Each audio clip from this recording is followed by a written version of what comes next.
All right, well, hello, and thank you as always for watching, everyone. I appreciate it. This is my YouTube version of my ad hoc homily for the 28th Sunday of Ordinary Time. I'm preaching off the cuff this weekend, and I'm not preaching next weekend, so I thought this was worth a video while I had the chance. And by the way, I know that the audio quality for the last couple of weeks has been odd. Basically, I broke my phone on vacation, so I went from an iPhone 7 to an iPhone 16, and the microphone I was using for these videos is no longer compatible. So I've got a new one coming in the mail. So I'm filming this video at home because I think the echoey nature of the church was perhaps a factor. But in any case, the audio quality ought to get a bump by the time I'm ready to record my next video. In the meantime, we have yet another gospel reading that goes in the category of a reading that people are familiar with, but understand on kind of a superficial level. It's the rich young man. So, as the story goes, a wealthy young man comes up to Jesus and says, "Teacher, what must I do to inherit eternal life?" And Jesus gives a pretty basic answer. He says, dude, follow the 10 Commandments, okay? You know them, follow them. And the rich young man insists, no, I got that. I have been following the 10 Commandments since my youth. I take them very seriously. What else do I need to do? And Jesus takes a breath and says, all right, fine.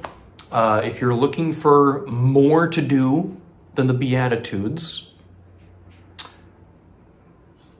sell all that you have, give the proceeds to the poor, keep nothing for yourself, and then follow me.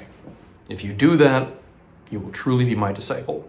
And the rich young man went away sad because he had many possessions.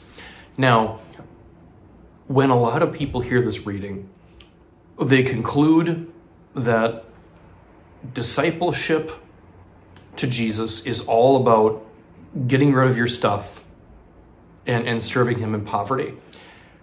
And it's true that we should not be too dependent on our material possessions and all of that.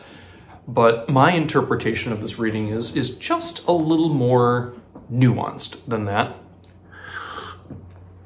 In that, I don't think it's all about the money. Rather, when Jesus answered that,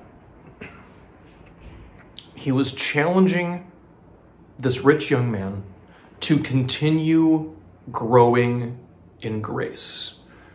I think ultimately Jesus's concern for this rich young man was not that he had a lot of possessions necessarily.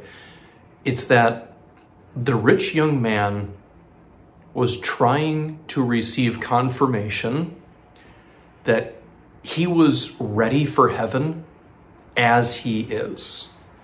And that's not the attitude Jesus wants from us. He wants us to be constantly striving toward greater and greater holiness, regardless of where our starting point may happen to be.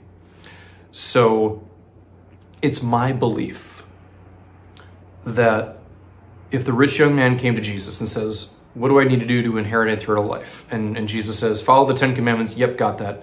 And then Jesus says, okay, sell all your possessions, give to the poor, follow me in your poverty.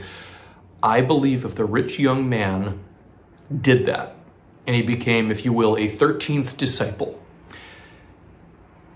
and then on the road, he said, Jesus, what do I need to do to inherit eternal life? I've done all that you ask of me.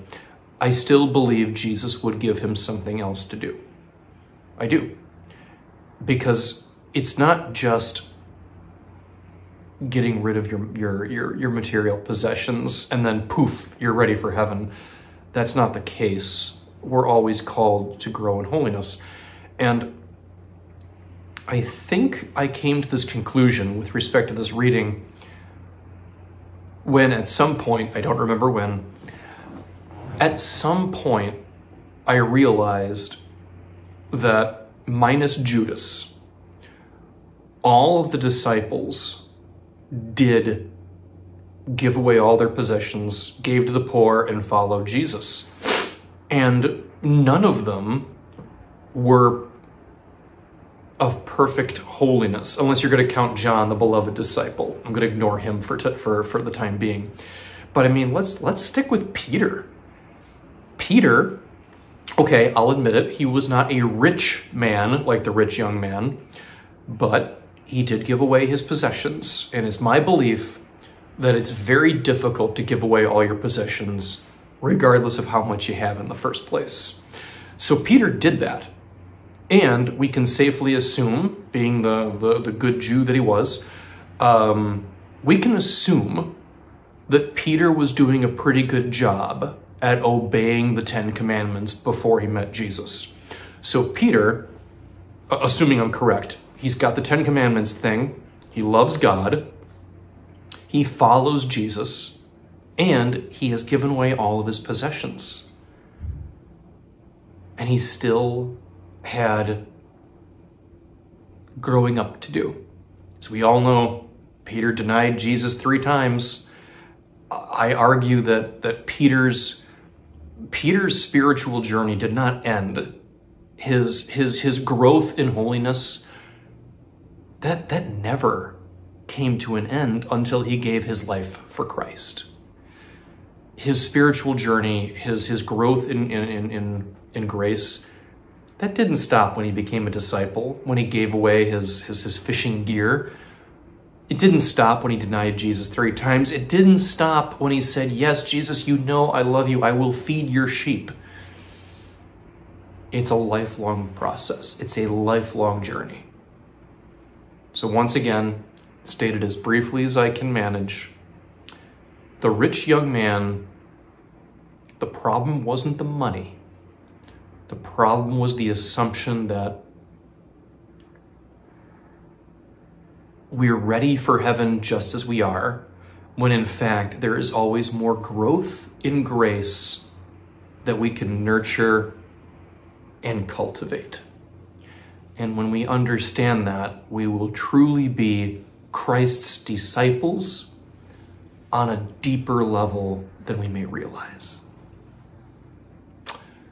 So thank you for watching. I hope you heard it okay, and look forward to testing the mic out next time. God bless you all. Have a wonderful weekend.